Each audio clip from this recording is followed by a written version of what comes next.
Hello दोस्तों, स्वागत है आपका सोशियोलॉजी क्लासेस के हमारे यूट्यूब चैनल पे। तो प्रश्नों की सीरीज चल रही है, तो आइए देखते हैं आज का पहला प्रश्न। तो आज का पहला प्रश्न है, निम्नलिखित में से कृषक समाज के 4 स्वतंत्र घटकों में से कौन शामिल नहीं है। तो कृषक समाज में परिवार पाया जाता है, यह सही है। कृषक समाज कृषि कार्य मुख्य कार्य होता है, यह भी कथन सही है। और कृषक समाज में कृषि समाज होता है, यह भी सही है। यहाँ पूछा कौन सा नहीं है, तो उद्योग कार्य मूलतः होते हैं, यह कथन गलत है, तो यह शामिल नहीं होगा। तो राइट आंसर हमारा डी हो जाएगा। अगला प्रश्न है, महानगर के संदर्भ में किस विद्वान ने यह कहा कि महानगर को भीड़ भाड़ वाला वह स्थान बताया जहाँ पर लोग एक दूसरे से अनभिज्ञ या अभिज्ञात होते हैं।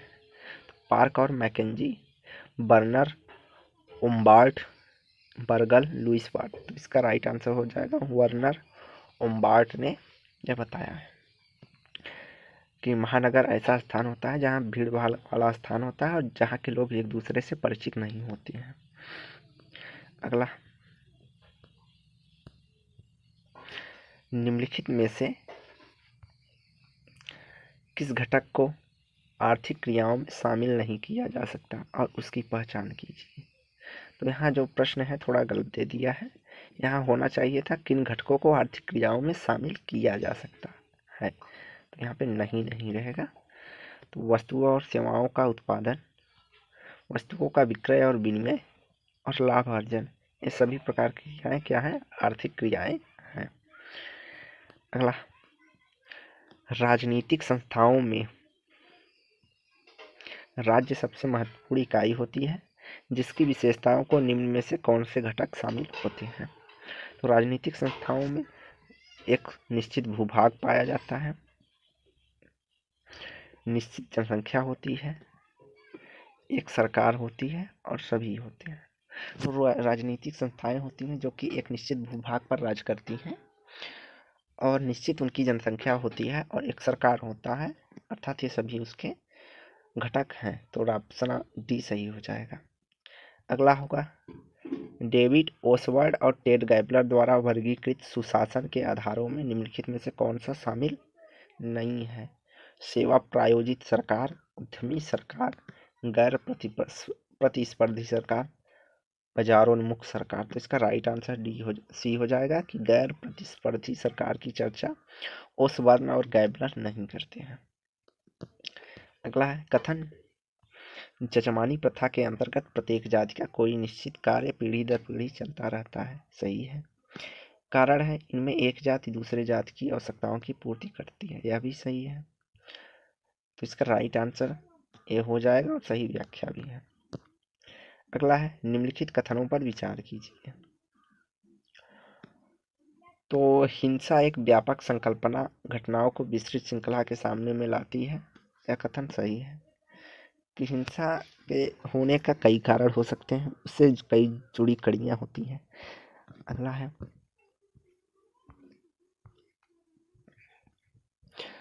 और समाजशास्त्री हिंसात्मक गतिविधि के पीछे असमानता को कारण मानते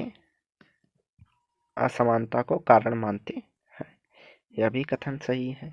जब व्यक्ति को सुविधाओं या संस्थाओं से वंचित पाया जाता है तो वह असमानता के कारण हिंसा की राह पर चलता है। और यहाँ पूछा है केवल आर्थिक कारणों होते हैं हिंसा के, तो हिंसा के कई कारण हो सकते हैं, आर्थिक कारण, सामाजिक कारण, सांस्कृतिक कारण, राजनैतिक कारण। तो यहाँ केवल आर्थिक कारण नहीं होते। तो इसका राइट आंसर क्या हो जाएगा हमारा, 1 और 2 सही है। अगला है, सूची 1 को सूची 2 से सम्मिलित कीजिए। सूचियों को नीचे दिए गए कूट का प्रयोग करते हुए सही उत्तर का चयन कीजिए। तो कारखाना अधिनियम जो है वह हमारा हो जाएगा 1948 में। खान विधान जो है 1952। बगान विधान अर्थात बगान अधिनियम जो आया था वह 1951 में आया था। और मजदूरी तथा बोनस संविधान न होकर अधिनियम रहेगा, तो यह 1963 में आया था।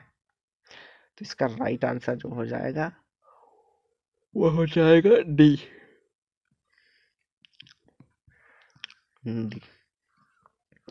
अगला, प्रशासनिक सुधार आयोग के अनुसार लोकपाल लोकायुक्त की संस्था को निम्न में से कौन सी विशिष्टताएं होनी चाहिए? तो पहला है, उनके द्वारा जांच की जाने वाली जांच और कार्य पद्धति सार्वजनिक रूप से होनी चाहिए, जिसका स्वभाव औपचारिक होना चाहिए। तो यह जो जांचें होती हैं वह सार्वजनिक न होकर नहीं होती हैं, तो यह राइट हमारा गलत है। उनकी नियुक्ति यथासंभव गैर राजनीतिक होनी चाहिए, यह सही है कि जो लोकपाल और लोकायुक्त होते हैं उनकी नियुक्ति से राजनीतिक का संबंध नहीं होना चाहिए अर्थात निष्पक्ष होना चाहिए, उन्हें यह कथन सही है। उनका स्तर लोकसभा अध्यक्ष के बराबर होना चाहिए, यह कोई जरूरी नहीं होता है। अगला, उनकी कार्यवाही को न्यायिक हस्तक्षेप के अधीन रखना चाहिए, तो उनकी कार्यवाही को जो न्यायिक हस्तक्षेप के अधीन रखना चाहिए नहीं, उनकी कार्यवाही को स्वतंत्र रखना चाहिए। और अगला क्या है, उनकी कार्यपालिका से किसी भी लाभ की आशा नहीं करनी चाहिए, तो यह भी कथन सही है। तो कथन 2 और 5 हमारा सही है। लोकपाल या लोकायुक्त की नियुक्ति या विशिष्टताओं के अनुसार, तो 2 और 5 तो राइट आंसर हमारा डी हो जाएगा। अगला, निम्नलिखित में से कौन सा कथन सही नहीं है? राज्य राजनीति और भू क्षेत्रीय इकाई होती है, यह कथन सही है। राज्य राजनीतिक, ऐतिहासिक और सांस्कृतिक इकाई भी होती है, यह भी सही है। ऐतिहासिक परिस्थितियों के संयोग में नियमित राष्ट्र राज्य का अवधारणा को पृथक करना सरल माना जाता है, तो सरल नहीं माना जाता, यह कथन गलत है। तो यहाँ पूछा कौन सा कथन सही नहीं है, तो राइट आंसर हमारा सी हो जाएगा।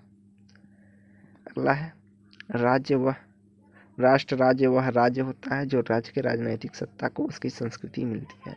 हाँ, तो राष्ट्र या राज्य को एक राज्य की राजनैतिक सत्ता होती ही है और वहाँ की जैसी संस्कृति होती है उस हिसाब से वहाँ की सत्ता पाई जाती है।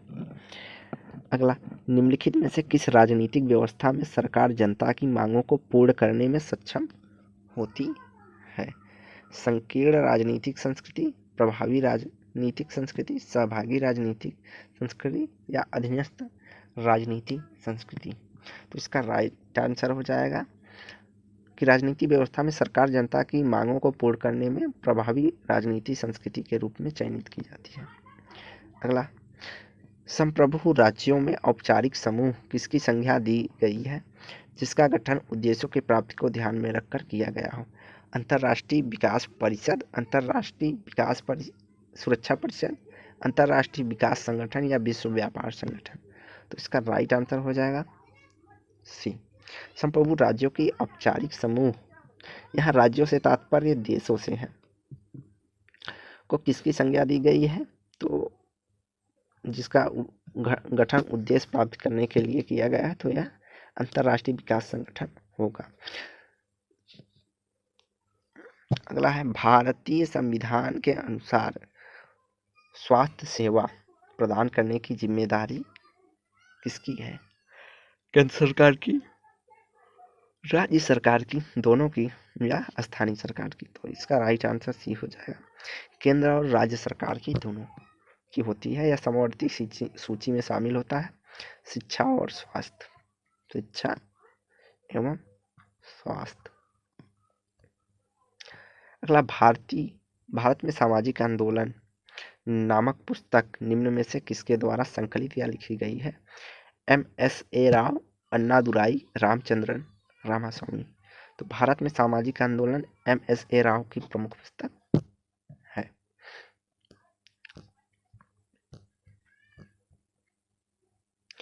अगला है, सामाजिक, आर्थिक, राजनीतिक पहलुओं को ध्यान में रखते हुए संसाधनों पर सामाजिक हित का सिद्धांत किसने दिया है? लियोनार्ड, ऑरे, मोह और मैकार्थी। तो संसाधनों पर सामाजिक हित का सिद्धांत जो है राजनीतिक पहलुओं को ध्यान में रखते हुए मैकार्थी ने दिया है। अगला है, सूची 1 को सूची 2 से सही मिलान कीजिए। तो विश्व बैंक जो होता है वह दीर्घकालिक ऋण देता है। अंतर्राष्ट्रीय मुद्रा कोष या IMF या अल्पकालिक ऋण देता है। अंतर्राष्ट्रीय विकास संघ, अंतर्राष्ट्रीय जो विकास संघ है यह उदार ऋण खिड़की है। और विश्व व्यापार संगठन या बहुपक्षीय व्यापार समझौतों का कार्यान्वयन करता है। तो इसका राइट आंसर हो जाएगा हमारा सी। विश्व बैंक दीर्घकालीन ऋण देता है। IMF अर्थात वर्ल्ड बैंक दीर्घकालीन लॉन्ग टर्म में ऋण देता है। IMF जो होता है 5 साल या 10 साल के लिए ऋण देता है।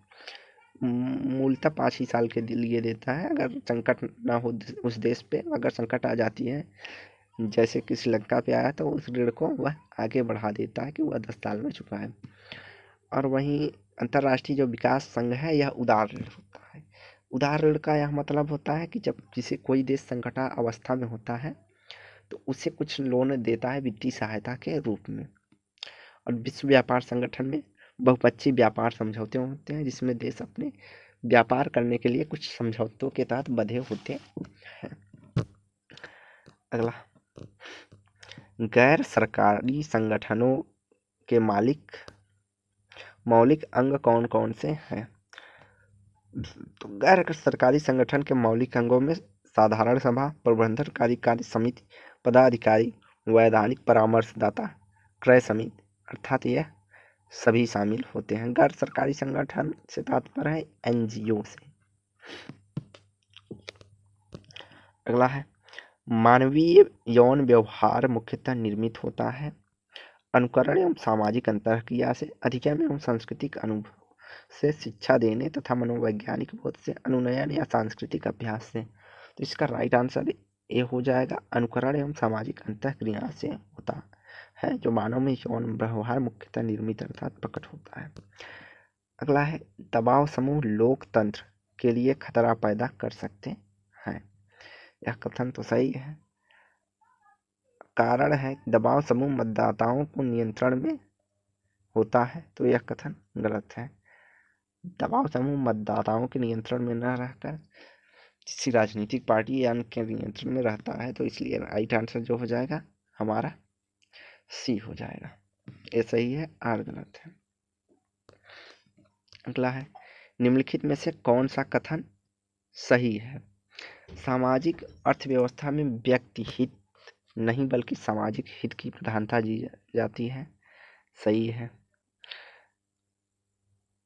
और उसके बाद सामाजिक अर्थव्यवस्था का उद्देश्य सामाजिक आर्थिक समानता स्थापित करना है, यह भी कथन सही है।